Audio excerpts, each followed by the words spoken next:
হ্যাঁ এটা হলো খেজুর তেঁতুল। খেজুর তেঁতুল, হ্যাঁ খেজুর মানে তেঁতুল। খেজুরের আচারও করে ফেলছেন? হ্যাঁ ভাই এইটা ভালো লাগলো। খেজুর আচার যে একবার টেস্ট করে তার নিতেই হয়। আচ্ছা রসুন কি কি আছে এটা বলবেন? রসুনের ভাই এইটা হলো এক দানা রসুন। এক দানা রসুন, রসুন যেটা আর কি আমরা চিনি এক দানা না, হ্যাঁ, এটা হলো হ্যাঁ। এক দানা রসুন। এটা হলো ইন্ডিয়ান রসুন। ইন্ডিয়ান যে বড়টা আর কি, যেটা হ্যাঁ। বড় রসুনের আচারটা, এটা কি কাঁচা মরিচের আচার? হ্যাঁ ওইটা কাঁচা মরিচ। কাঁচা মরিচের আচার। এই যে আমলকি রয়েছে, আরেকটা মোরব্বা দানা রয়েছে। এই পাশে আছে ভাই এই যে চালতার আচারটা। চালতা যেটা ভুনাটা আর কি, যেটা হ্যাঁ চালতা ভর্তা বলে এটা। ভর্তা বলে যেটা, হ্যাঁ।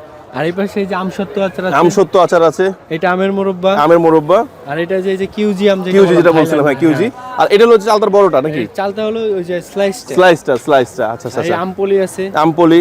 চালতার এই একটা আইটেম আছে ভাইয়া। এই একটা আইটেম, এটা নাম কি? এটা চালতার মোরব্বা আর কি। মোরব্বা। এটা কি ভাই যে বেশি গুঁড়ো গুঁড়ো? এটা গুঁড়া বড়ই। গুঁড়া বড়ই। গুঁড়া বড়ই। হ্যাঁ। আচ্ছা বড়ই গুঁড়াটা যেটা আচারটা, বুঝতে পারছি। এটা কিন্তু আর খুব এটা আছে পছন্দ। আমাদের মিক্স আচার, সব মিক্সড আছে, মানে সব মিক্সড এটা না? হ্যাঁ। আচ্ছা এই মানে কেমন দাম, কেমন থেকে কেমন দাম? ভাই আমাদের এইখানে সর্বনিম্ন 100 গ্রাম নিতে হয়। 100 গ্রামের দাম 100 টাকা আছে, 150 টাকা আছে, 150 টাকা। 100 টাকা বেসিক্যালি সবকিছুই 100 টাকা। মাশাআল্লাহ মাশাআল্লাহ, সাথে মশলা দিয়ে দিচ্ছেন একটা নাকি? মশলা দিয়ে দিচ্ছি। আচ্ছা। তারপর আর আমসত্ত্ব পিসগুলো কত করে? আমসত্ত্বর পিস 150 টাকা। 150 টাকা না? আর আচ্ছা আচ্ছা। আপনার ভিডিও দেখে যারা আসবে তাদের জন্য স্পেশাল ডিসকাউন্ট আছে। আচ্ছা বাহার ব্লগস, এটা কিন্তু আবার বলে দিচ্ছি ঠিক ইগলোর বিপরীত পাশে কিন্তু হ্যাঁ, আপনারা এই শাকিল আচার ঘর। শাকিল আচার ঘরটা পেয়ে যাবেন আপনারা ইনশাআল্লাহ।